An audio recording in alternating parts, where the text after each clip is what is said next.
टटोलता है, शब्द भावों से तोलता है, सृष्टि के कितने ही पहलुओं पर बोलता है एक कवि।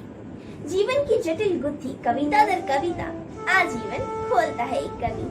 नमस्कार, दिल्ली पब्लिक स्कूल के छात्रों की एक टोली महाकवि तुलसीदास जी की जयंती के अवसर पर उनके जीवन पर प्रकाश डालती हुई एक लघु नाटिका प्रस्तुत करने जा रही है।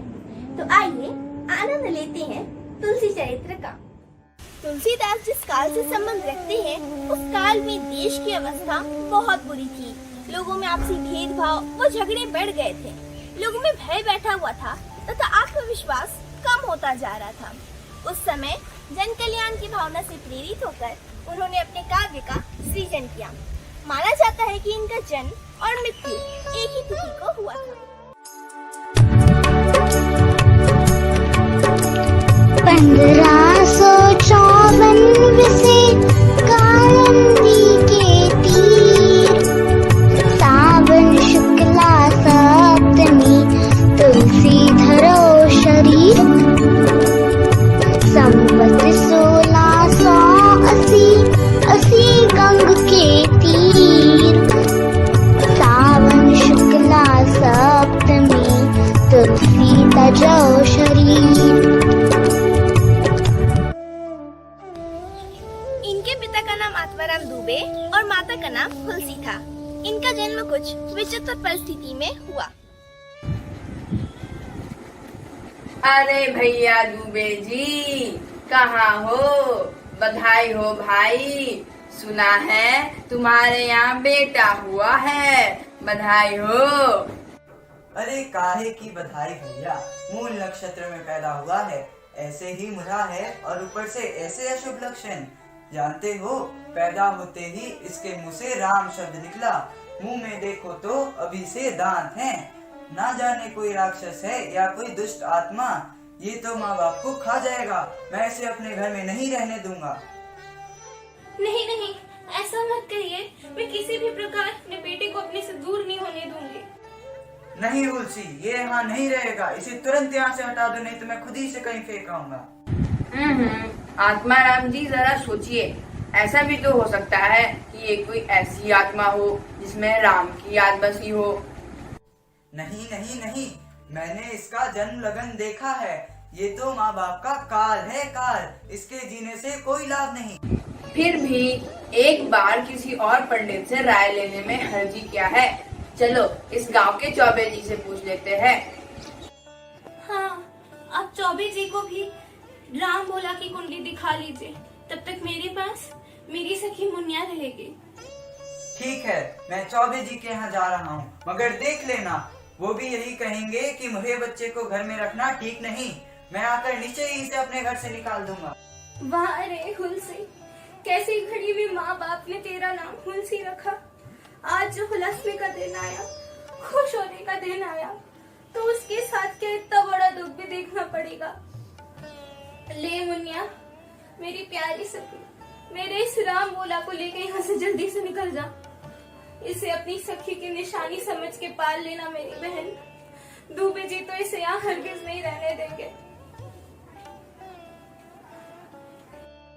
आप बिल्कुल भी अपना मन माना ना करें। जब तक मेरे प्राण रहेंगे, इसे अपने सीने से लगा कर रखूंगी।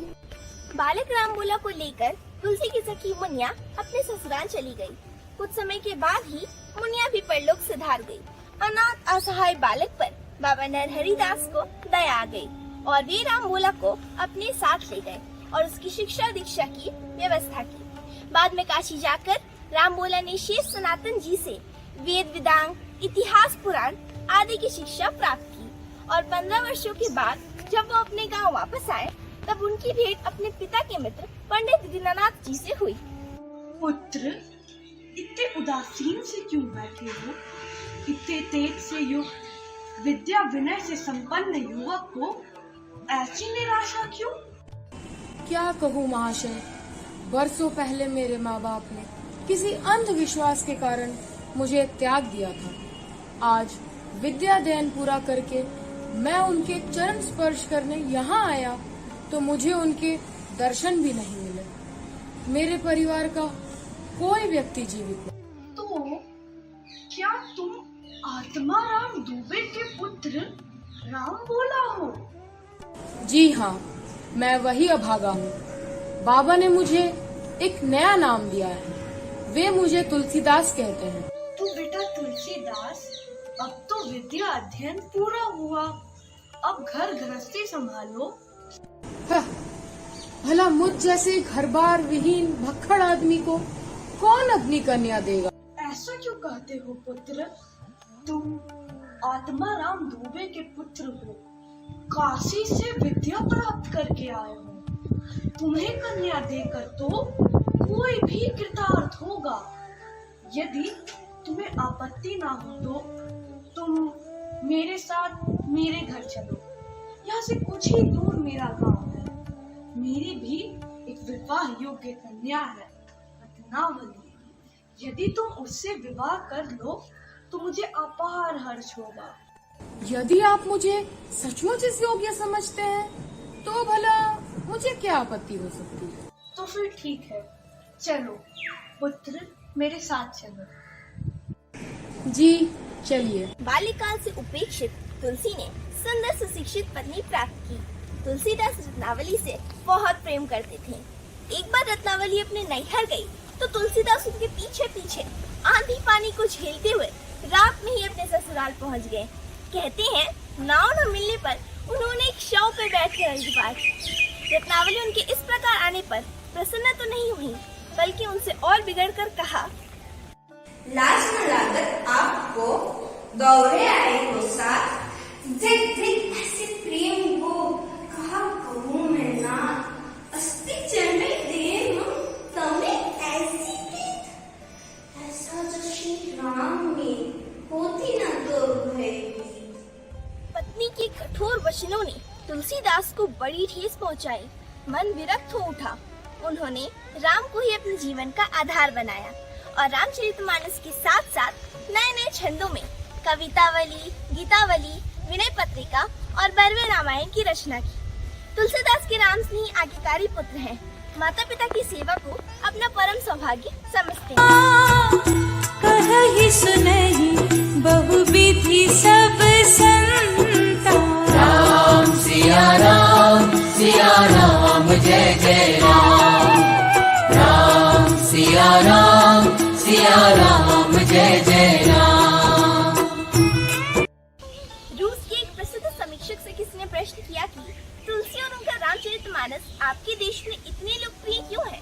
इस पर उन्होंने उत्तर दिया कि आप भले ही राम को ईश्वर माने, किंतु हमारे लिए उनके चरित्र की विशेषता ये है कि उसमें हमारे आधुनिक जीवन की हर समस्या का समाधान मिल जाता है।